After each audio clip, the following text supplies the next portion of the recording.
하나님도 그렇습니다. 입술로만 주여 사랑하는 건 내가 주님 사랑하는 거 아시지요? 과당입니다. 아무 소용이 없어요. 그런데 이스라엘 백성들이 하나님을 사랑하는 것을 어떻게 표현할까요? 여러분 이건 알아야 돼요. 이스라엘 백성들이 하나님을 사랑하는 사랑의 표시는 어린 양을 잡아요. 어린 양. 흠없고 깨끗한 어린 양을 잡아서 지금 오 장로님이 염소를 이기려고 했는데 염소에 어린 양 1년 된 거 어린 염소 한 마리 사오면 지금 한 40만 원 이상 줘야 될 거야. 여러분 교회 나오는데 어린 양 하나 잡아가지고 오세요. 그러면 여러분 올 것 같아요? 다 도망가고. 근데 이스라엘 백성들은요 절기 때마다 했어요. 절기 때마다 어린 양, 숫소, 양이 아니면 숫소, 그것이 아니면 염소, 그것이 안 되면 비둘기. 예? 그래서 생명을 드린다. 내 대신 누가? 어린 양을 대신 하나님께 드리는 거예요. 내 생명을 누구한테 드린다? 하나님한테 드린다. 이게 사랑의 표시예요. 그러니까 이건 여러분 신앙생활은 건성건성하는 게 아니에요. 남들 하는 대로 따라하는 게 아니에요. 내 믿음대로 신앙생활하는 거예요. 근데 여러분 이걸 아셔야 돼요. 내 믿음대로 한 것을 누가 알아야 돼요? 하나님이 알아줘야 돼요. 하나님이 인정하지 않는 신앙생활은 아무 소용이 없어요. 추석. 그럼 추석은 우리나라의 추석은 언제부터 유래됐느냐? 제가 한번 이 컴퓨터를 찾아보니까 신라 시대 때 여자들이 두 편으로 나눠서 길상을 매는 시합을 해요. 내기를 해서 길상을 많이 매고 적게 낸 편을 갈라서 적게 한 편이 그 떡을 하고 음식을 장만해서 상대방을 대접하고 그날 모여서 그냥 춤을 추면서 그 여러 가지 놀이를 하는 그렇게 해서 유래되었다 이렇게 이제 말하고 있는 거야. 근데 그 신라 시대 때 추석이 있었다는 말은 글쎄 우리나라만 그냥 만들어낸 말인 것 같아요. 성경에서 보면 추석이 있어요. 성경에 무슨 추석이 있냐 그런데 추석이 있어요. 성경에는 여로보암이라는 사람이 있어요. 여로보암이 그 솔로몬이 하나님을 참 믿고 성전을 짓고 하나님을 참 믿었어요. 그래서 하나님이 솔로몬 모든 몸새에 복을 주셨어요. 어마어마한 복을 줬어요. 솔로몬이 복받은 것에 제 관심 있는 한 분야가 있어요. 그게 뭐냐면 첫 번째 성전을 짓고 성전을 짓는데 너무 좋으니까 하나님께서 복을 주셨는데 뭐냐? 처첩을 부인을 1000명을 1000명. 와, 참 대단한 거죠. 보통 경력이 아니죠. 그 사람은 뭐 먹고 1000명의 여인과 살았는지 모르겠어요. 그런데 문제는 노년에 늙어서 부인들이 그를 그 마음을 녹여서 하나님을 믿는 믿음에서 떠나서 우상을 섬기게 합니다. 그래서 하나님이 아무리 복을 줬어도요 젊었을 때 여러분 교회 다닐 때 내가 몇 년 믿었다가 중요한 게 아니라 처음 믿음을 지금도 가지고 있느냐. 솔로몬은 처음 믿음을 다 버렸어요. 그래서 하나님이 진노하셔서 솔로몬의 아들 르호보암 때 그 나라 이스라엘이 몇 개 족으로 돼 있어요. 12개 족속으로 돼 있죠. 12개 지파로 되어 있는데 그 12개 지파 중에서 10개를 쪼개서 여로보암이라고 하는 사람한테 줬어요. 그리고 그 한 개 지파 유다 지파만 르호보암에게 줬는데 그 여로보암이 사람들이 명절이 되면 어딜 가요? 에루살렘으로 올라가요. 에루살렘. 근데 에루살렘이 어디 있냐? 르호보암에게 속하 있는 곳에 에루살렘이 있어요. 그러니까 사람들이 전부 다 명절이 되면 그쪽으로 가니까 명절에 올라가서 르호보암한테 뺏길 것 같으니까 안 되겠다. 그래서 8월 15일 날을 정해서 산당했다. 산당. 지금 산당이면 절 같은 곳이에요. 그래서 산당에다가 금송아지를 만들어. 여러분 절에 가면 부처님이라고 딱 했는데 뭘 냈어요? 금송아지 있죠. 금으로 다 장식을 해. 네? 그래서 금송아지를 만들어 놓고 8월 15일 유대인군의 절기와 비슷한 77절이라든가 이런 거 비슷한 날을 정해서 예루살렘까지 올라갈 것 없이 여기서 제사를 지내라. 그렇게 시작한 것이 바로 8월 15일이에요. 자, 성경을 한번 봅시다. 주보에 보니까 열왕기상 12장 28절. 자, 시작. 이에 계획하고 두 금송아지를 만들고 우리 무리에게 말하기를 너희는 다시는 예루살렘에 올라갈 것이 없도다. 이스라엘아, 이는 너희를 애굽 땅에서 인도하여 올린 너희의 신들이라 하고. 열왕기상 12장 32절에 여덟째 달 곧 그 달 15째 날로 절기를 정하여 유다의 절기와 비슷하게 하고 제단에 올라가되 베델에서 그와 같이 행하여 그가 만든 송아지에게 제사를 드렸으며 그가 지은 산당은 제사장을 베델에 세웠더라. 그래서 33절 그가 자기 마음대로 정한 달 곧 여덟째 달 15째 날로 이스라엘 자손을 위하여 절기로 정하고 베델에 쌓은 제단에 올라가서 분향하였더라 라고 하는 말씀이 있습니다. 그러니까 여로보암의 명령에 따라 이스라엘 백성들은 어디를 안 가고 예루살렘에, 이스라엘 백성들은 예루살렘에 가야 돼요. 예루살렘에 왜? 하나님이 교회에 가고 있기 때문에. 근데 그걸 못 가고 어디에요? 산당에다가 금송아지 만들어 놓고 거기서 제사를 지내기 시작했습니다. 그 후부터 성경을 쭉 보면 그 후부터 이스라엘 백성들이 그 버릇, 그 습성이 들어가지고 계속 그 예루살렘으로 가지 아니하고 산당에서 제사 드리는 걸 볼 수 있습니다. 이것이 바로 변질되어서 추석으로 변질되지 않았나 이렇게 생각을 해봅니다. 여러분 그 우리나라 그 명절들이 비슷하게 유대인과 비슷해요. 유대인의 절기와 비슷하게 있음을 성경을 통해서 우리는 볼 수 있습니다. 자, 그러면 오늘은 명절 추석이 일단 내일 모레니까 유대인의 명절, 즉 믿는 사람들의 명절에는 무엇이 있을까? 한번 생각해보는 그런 시간을 갖도록 하겠습니다. 첫째, 명절에는 어딜 간다?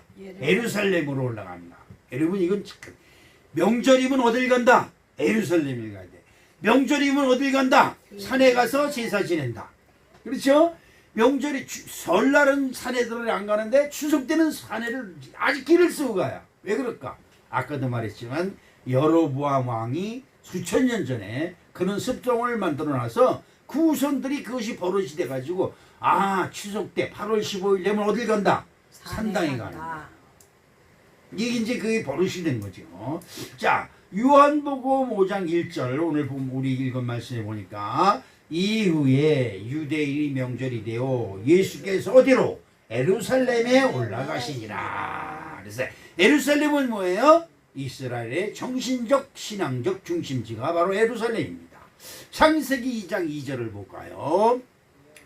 22장 2절 여호와께서 이르되 내 아들 내 사랑하는 독자 이삭을 데리고 모리아 땅으로 가서 내가 내게 일러준 산 거기서 그를 번제로 드리라. 아브라함이 100세에 낳은 아들 이삭을 하나님께 번제물로 드린 곳이 예루살렘이 되었어요. 여러분 이걸 잘 알아야 돼. 이삭이 모리아 산상에서 하나님께 드려졌던 제단, 그게 모리아산인데 거기가 뭐가 됐다? 예루살렘이 됐다. 무슨 말인지 이해하시죠? 자, 그 다음에 또 역대상 21장 22절에 다윗이 오르난에게 이르되 이 타작하는 곳을 내게 넘기라. 너는 상당한 값으로 내게 넘기라. 내가 여호와를 위하여 여기 한 제단을 쌓으리니 그리하면 전염병이 백성 중에서 끝이리라 하니. 그러니까 백성들에게 저주가 임했어요. 그래서 백성들에게 전염병이 확 퍼져가지고 수만 명이 죽어가는 거예요. 그러니까 다윗이 큰일 났다. 여러분 전염병이 괜히 생기는 게 아니에요. 코로나 괜히 생기는 게 아니에요. 하나님이 진노하셨다는 증거예요. 믿는 사람들은 그걸 알아야 돼. 여러분 가정에 풍파가 생겼다. 그러면 풍파가 괜히 생기는 게 아니에요. 뭔가가 우리 집에 하나님의 뭔가가 요구하는 것이 있는데 그 요구를 우리가 충족시키지 못했다. 그래서 우리 가정에 이런 풍파가 생긴다는 걸 깨닫고 주 여호와 하나님 앞에 무릎 꿇고 금식하며 기도하는 자가 정말 지혜로운 사람인 거예요. 그래서 다윗이 백성들이 여기저기서 막 죽어오는 거예요. 성경에 보면 7만 5천 명이 그 전병으로 죽었다 그래요. 이게 대단한 거죠. 그러니까 큰일 났어요. 그래서 이 다윗이 오르난 그이라고 하는 사람의 그 타작마당에 그 심판하는 천사가 있는 걸 보고 그 자리를 그 땅을 사서 거기서 하나님께 제사를 드렸더니 그 하나님의 저주가 풀어졌어요. 그것이 이제 그 마당이 바로 뭐예요? 바로 예루살렘이 된 것입니다. 또 솔로몬 왕이 인류 최초로 하나님의 집인 성전을 지은 것입니다. 성전은 뭐예요? 성전은 사람이 하나님께 제사 드리는 곳이지만 이 상징적으로는 성전은 하나님의 집입니다.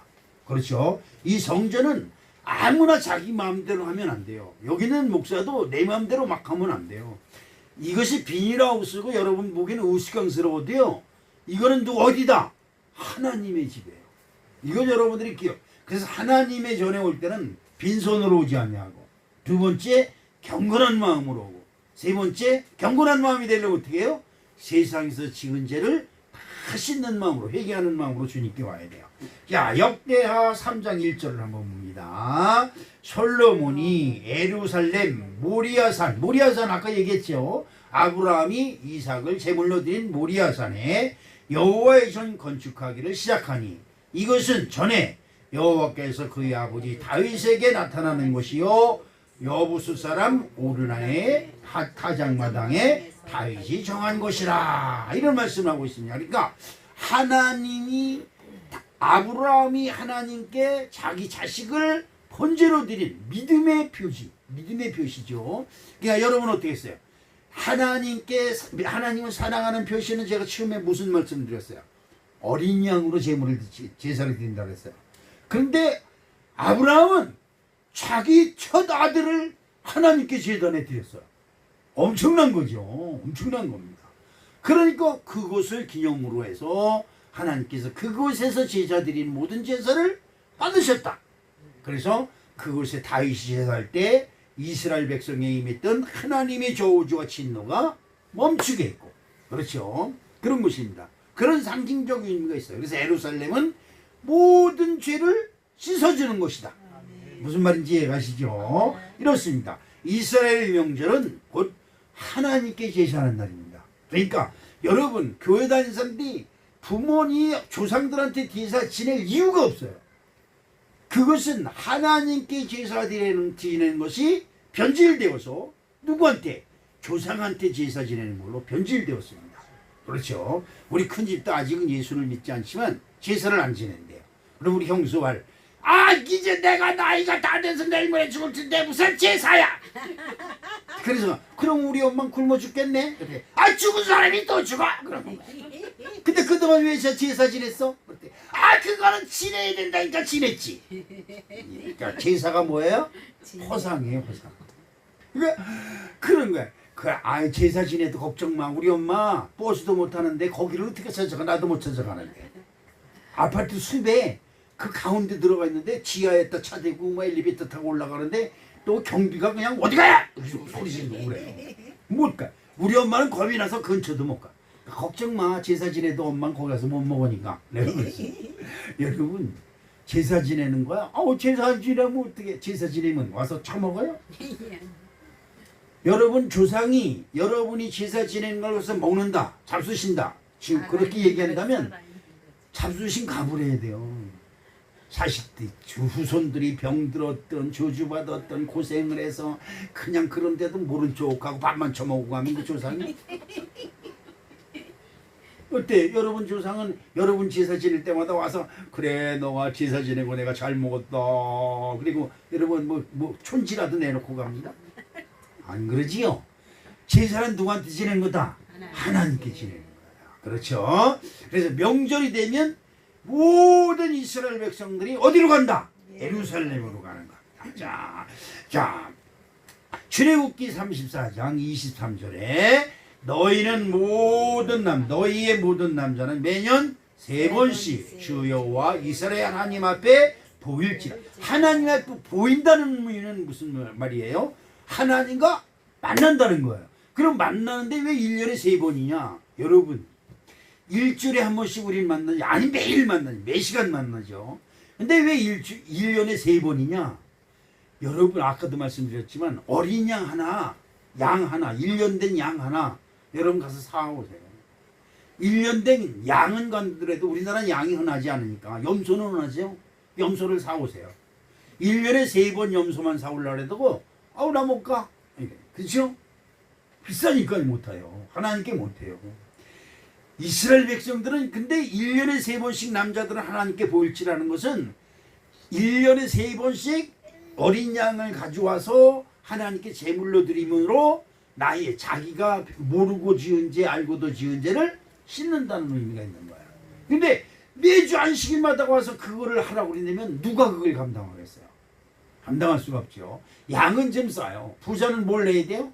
숫소래 숫소. 순놈의 수 1년 된 숫소. 지금 한 400만 원 500만 원 할 거예요. 숫소 하나에. 에? 그걸 여러분 1년에 3번씩 우리 명성이가 왔는데 너 소 끌고 왔어? 안 끌고 왔어? 그 장로님네 집에 가면 염소 있으니까 다시는 오나 봐라 이제. 그렇습니다. 자, 매번 최소 3번씩 하나님 앞에 남자들은 보여야 되는데 이것이 명절의 의미인 겁니다. 매주 안식일에 하나님을 예배하는 것은 당연하지만 매년 3번은 어린 양을 제물로 드려 거룩하고 성결하게 함으로 부종이 틈타지 못하게 하는 것입니다. 그렇죠. 예수님은 비록 하나님의 아들이지만 세상 복을 존중하여 명절에 예루살렘으로 올라가셔서 하나님 앞에 자신을 보이는 의식을 하심으로 이스라엘의 명절을 중요하게 지켰음을 우리는 성경을 통해서 볼 수 있습니다. 그러면 예루살렘에 올라가서 그 이스라엘 백성들이 무엇을 했을까요? 그렇죠. 이스라엘의 명절에 하나님께 제사를 지내는데 첫째가 유월절 제사입니다. 유월절 제사. 여러분 유월절 제사에 대해서 여러 번 제가 여러분에게 말씀드렸죠. 유월절 출애굽기 12장 21절. 자, 정신 차려서 한번 봅니다. 모세가 이스라엘 모든 장로를 불러서 그들에게 이르되 너희는 나가서 너희 가족대로 어린 양을 택하여 유월절 양으로 잡고. 그러니까 어린 양을 택하되 뭘로 잡는다? 내가 먹는 것으로 잡거나 그런 남을 대접하려고 잡는 것이 아니라 유월절 양으로 잡으라. 유월절은 뭐냐면 나의 죄를 씻는 것으로 잡으라. 무슨 말인지 아시죠? 그러니까 대부분의 사람들이 짐승을 잡으면 왜 잡아요? 먹으려고 잡고 그 다음에 고기를 팔려고 잡고 그렇죠? 그런데 제사 지으려고 잡는 것은 바로 나의 죄를 대신해서 누가 죽어요? 양이 죽는 거예요. 그래서 그래서 자 유월절 양은 다시 한번 생각해 보면 애굽은 세상 왕을 위하여 존재하는 나라입니다. 애굽이라는 얘기가 많이 나오죠. 애굽은 지금 이집트를 얘기하는데 이 상징적인 얘기입니다. 그런데 이 애굽은 세상을 얘기합니다. 예수 그리스도를 믿지 아니하는 세상. 그렇죠. 그런데 세상은 왕을 만들고 그 왕을 섬기기 위해 존재하는 나라가 세상이 바로 세상이에요. 세상은 왕 이외에는 아무것도 없어요. 그렇죠. 세상의 왕, 그 왕의 왕을 섬김으로 하나님이 우상을 섬기잖아요. 사람을 섬기거나 짐승을 섬기는 것은 하나님의 진노의 대상인 거예요. 여러분 이걸 잘 아셔야 되니까 여러분이 이 세상에서 가장 귀하게 여기는 것 간단해요. 나 이것 때문에 오늘 이번 교회 못 가. 그게 바로 우상이에요. 하나님보다 더 귀한 것이 있는 거예요. 그래서 어딜 못 가요? 하나님께 못 나오는 거예요. 그러면 그것이 우상이에요. 이러면 하나님은 질투하는 하나님이라 하나님께 나오지 못하는 그것을 하나님께 제하해 버리는 거예요. 그것을 재앙이라고 그래요. 재앙. 자, 그래서 이스라엘 백성은 뭐예요? 야곱에서 이스라엘 백성, 세상 사람에서 하나님 믿는 사람으로 바꿔지려면, 그러니까 사망의 사람에서 뭘로? 생명의 사람으로 바꿔지려면 반드시 유월절 예식이 필요한데, 유월절 예식은 바로 세상에 있던 죄를 씻는 예식이에요.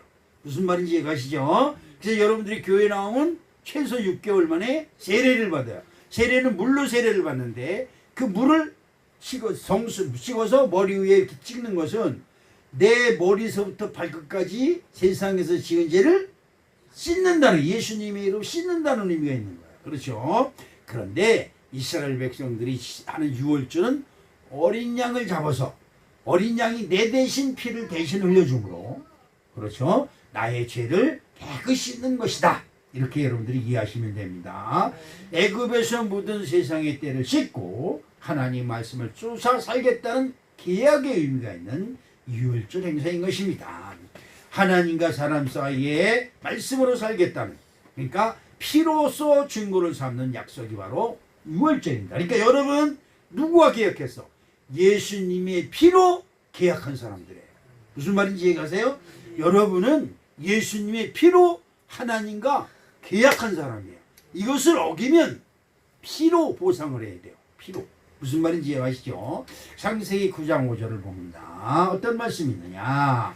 내가 반드시 너희의 피고 너희의 생명의 피를 찾으리니 짐승이면 그 짐승에서, 사람이나 사람의 형제면 그에게서 그의 생명을 찾으리라. 레위기서 17장 11절 말씀에 육체의 생명은 피에 있음이라. 내가 이 피를 너희에게 주어 제단에 뿌려 너희 생명을 위하여 속죄하게 하였나니 생명이 피에 있으므로 피가 죄를 속하느니라. 그러니까 내가 주여 잘못했습니다 그럴 때마다 어떻게 해요? 예수님이 보혈의 피를 흘려주시는 거예요. 무슨 말인지 이해가시죠? 그냥 잘못했습니다라고 끝나는 게 아니에요. 내가 죄를 지을 때마다 대신 나를 살리기 위해서 누가 죽어요? 예수님의 어린 양이 죽는 거예요. 자, 그 다음에 두 번째로 명절은 맥주절, 77절이죠. 우리나라에서는 뭐가 있어요? 7월 7석 있죠? 7월 7석.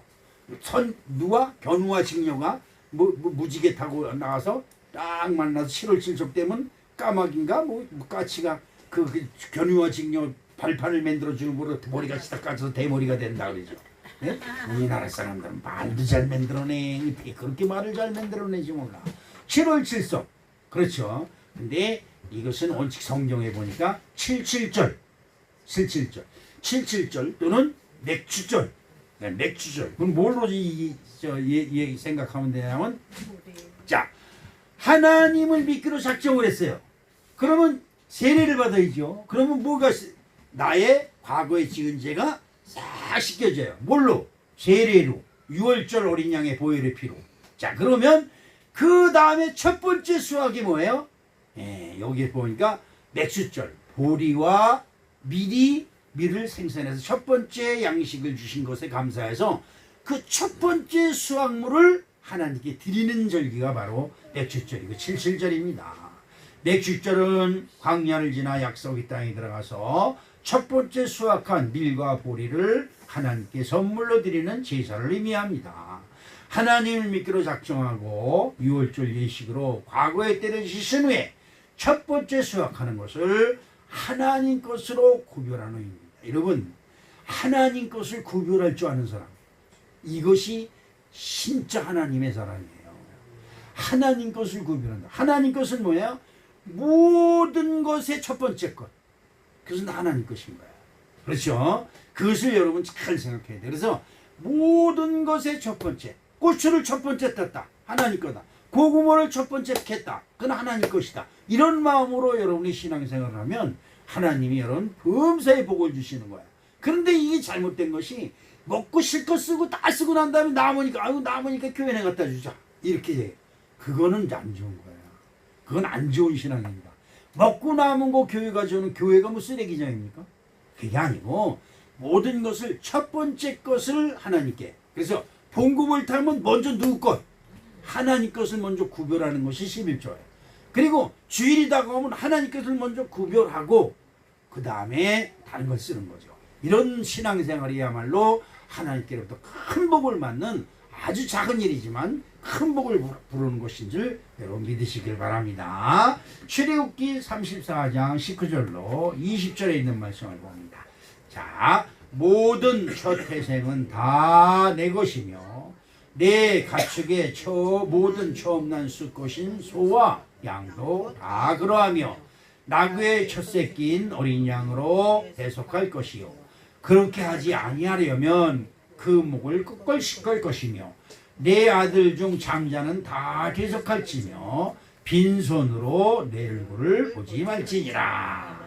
애굽을 심판하실 때 장자와 짐승이 처음 난 것을 치시고 심판하신 것을 기념하여 이스라엘의 모든 처음 것을 하나님께서 구별하여 드리는 믿음, 이것이야말로 하나님께 복받는 아주 최고의 비법이다. 이렇게 난 여러분에게 소개하고 싶습니다. 세 번째 명절은 수장절이고 초막절입니다.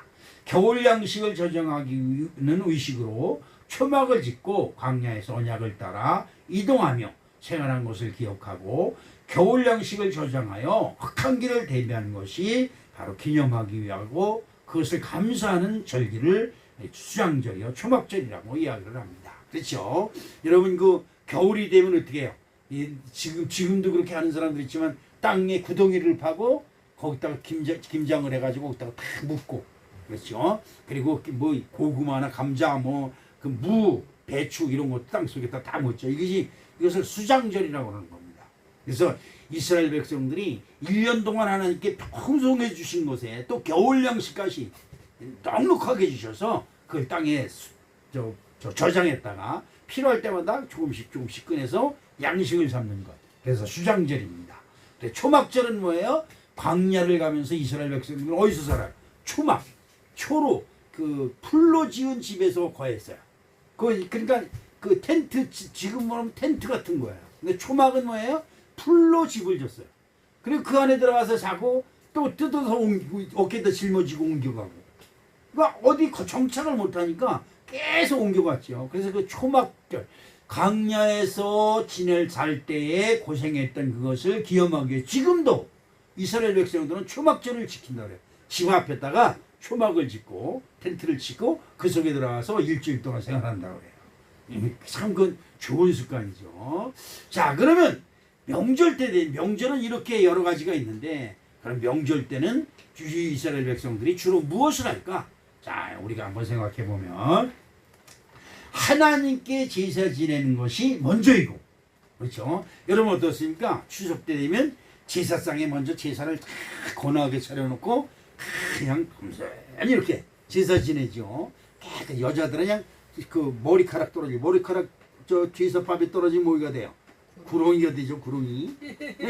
옛날 얘기가 그래요. 그렇죠? 그래서 머리를 탁 싸우고 음식을 정성스럽게 만든 것을 어디 있다? 제사상에 올리고 정성스럽게 절을 해서 향불도 피우고. 그런데 향 피우는 것도 하나님께 향을 피우는 것이고 음식을 드리는 것도 하나님께 드리는 것. 진설병이 그래서 나오는 거야. 진설병. 하나님 앞에 진열해 놓은 떡. 이걸 말하는 거죠. 그렇게 제사를 드리는 것입니다. 자, 하나님께 제사 지내는 것이 먼저이고 그 다음에 무엇을 하느냐? 가난하고 어려운 사람들을 찾아가 위로하고 그 아픔을 나누고 격려하고 힘을 주는 일을 했다. 명절은 그렇게 하는 거예요. 자, 요한복음 5장 2절로 3절 4절을 한번 읽어볼까요? 예루살렘에 있는 양문 곁에 히브리 말로 베데스다라 하는 못이 있는데 거기 행각 5이 있고 그 안에 많은 병자, 맹인, 다리 저는 사람, 혈기 마른 사람들이 누워 물이 움직임을 기다리더니 이른 천사가 가끔 못에 내려와 물을 움직이게 하는데 움직인 후에 먼저 들어가는 자는 어떤 병에 걸렸든지 낫게 되리라. 자, 여기서 천사는 어디서 와요? 천사. 하늘에. 하나님 분에 있는 하나님의 시분꾼이 천사예요. 근데 그들이 천사가 내려와서 물을 막 움직여 막 동하게 할 때 먼저 들어가면 뭐 어떤 병이 걸렸든지 낫는데 수천 명이 거기서 모여서 그걸 기다리는데 여러분 차례 오겠어요? 여러분 차례 오겠어요? 그런데 그 하나님이 천사 보내기를 얼마나 이 많은 사람들이 간절히 기다리겠어요?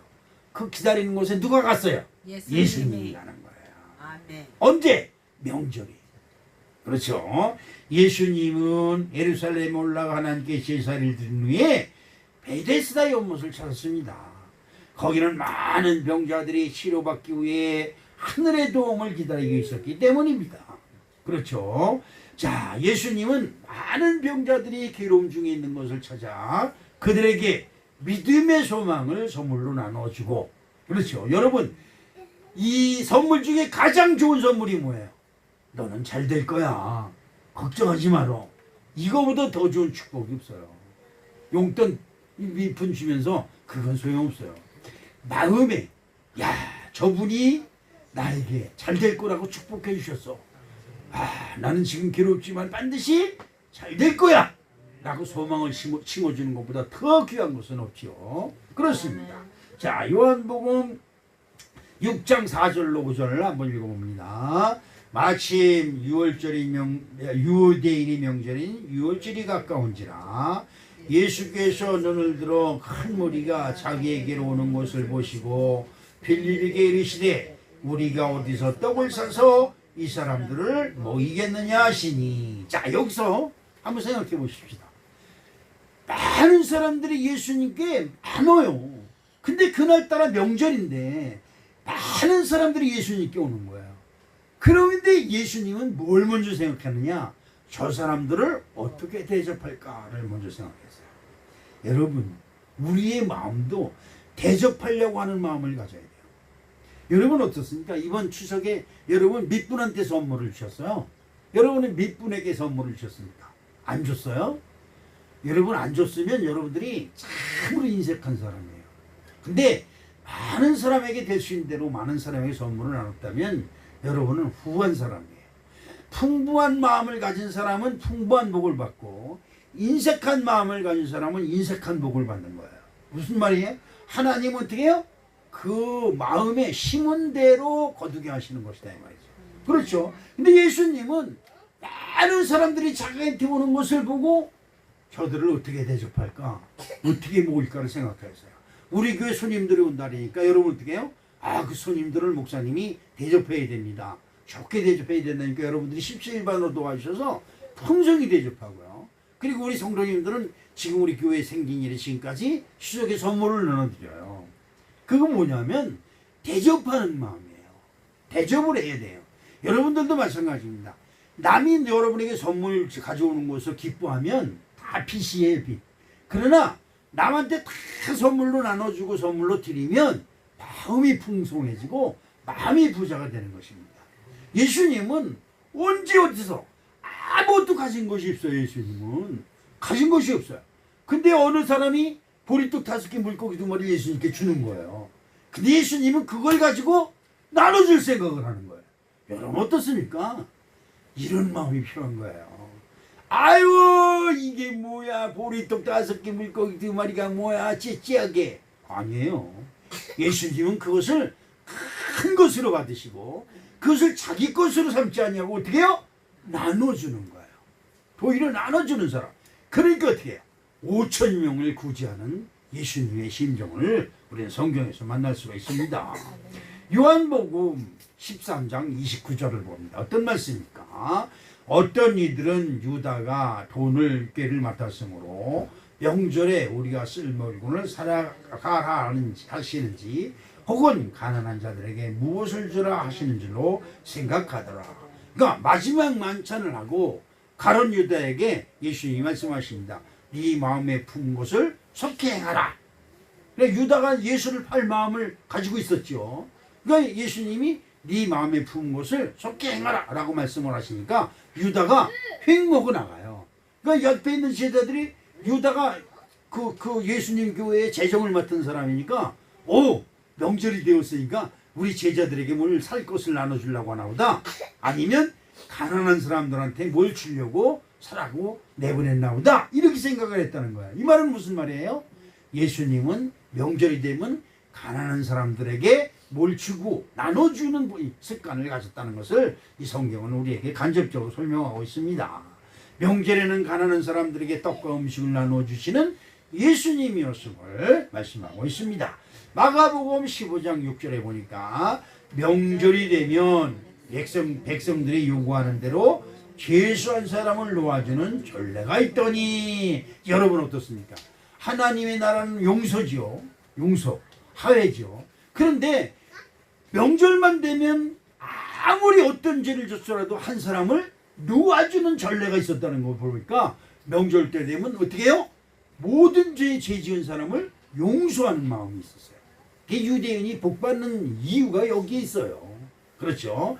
명절에 죄 지은 사람을 구원하시기 위해요. 예수님은 자기 스스로가 죄인이 되었어요. 내가 죄인이 될 테니까 저 사람을 풀어줘라. 그렇죠? 그 대표적인 인물이 누구예요? 바나바지요. 예? 그 밀란을 일으키고 살인을 하고 못된 짓을 많이 했던 바나바를 살리시기 위해서 예수님이 스스로 죄인이 되셨습니다. 진정한 명절. 진짜 명절이 여러분 풍족하면 아유 아들이 뭐 사왔어, 딸이 뭐 사왔어, 누가 뭐 사왔어 이런 거 자랑하면 이건 가난한 사람이고 빈약한 사람이야. 아, 그런데 아무 소리 안 해도 나는 부자야. 왜? 나누어 주었으니까요. 나누어 줬으니까. 나눠줄 데가 없으면 경로당이라든지 노인정이라도 뭔가 조금이라도 만들어서 아니면 준비해서 나눠주는 그런 넉넉한 습성이 있어야 됩니다. 그렇죠. 우리는 뭐 하는 사람들이에요? 우리는 예수 믿는 사람이에요. 그렇기 때문에 남들이 뭐라 하든 내게 가진 것을 자랑하려고 하는 것이라 내게 가진 것이 부끄러워서 이웃에게 나눠주는 마음이 저 여러분 있어야 될 줄로 믿습니다. 신정한 명절은 하나님과 좋은 것으로 하나님께 좋은 것으로 제사 지내며 가난한 이웃을 돌아보는 따뜻하고 여유로움이 저 여러분 마음속에 풍족해야 될 줄로 믿습니다. 저도 다른 사람들이 명절이면 그냥 골프 치러 가고 그냥 해외여행 가고 그냥 좋은 차 타고 그냥 때때옷 입고 지나가는 거 보면 니들은 좋겠다 그리고 비웃었어요. 그런데 진짜 명절에 부한 사람은 누구예요? 그렇습니다. 내게 있는 것으로 작은 것이지만 이웃들에게 나누는 아름다운 마음이 저 여러분에게 충만하시기를 주님 이름으로 축복합니다. 이번 추석에 우리 교회가 또 교단 내에 어려운 사람들을 좀 도와주고 또 목사님들에게 또 꿀을 몇몇 분에게 보내줬어요. 이런 것들이 우리가 하나님께 복받는 자가 되어야 되기 때문에 그렇습니다. 사랑하는 성도 여러분, 내가 뭘 선물을 받으려고 하지 말고 나눠주는 마음, 그리고 용서하는 마음, 베푸는 마음이 저 여러분을 어디로? 부자로 만드는 놀라운 축복이 함께 하시는 줄로 믿습니다. 명절은 먹고 마시고 즐기고 명절이니까 실컷 자자 이거는 명절이 아니에요. 그렇죠? 명절은 정말 하지 못했던 평상시 못했던 가난한 자, 어려운 자, 힘들어하는 자를 찾아서 위로하고 선물을 나누는 복된 즐거움이 저 여러분이 함께 하시기를 주님의 이름으로 축복합니다. 사랑의 아버지 하나님 고맙습니다. 이제 추석 명절이 내일 모레입니다. 우리 성원교회 성도들이 추석 명절을 맞이해서 너무 많이 먹어서 배탈 나는 사람 없게 하여 주시옵시고 있으면 나눠주고 베푸는 축복된 심령들이 될 수 있도록 은혜를 더하여 주시옵소서. 예수님의 이름으로 축복하며 기도합니다. 아멘.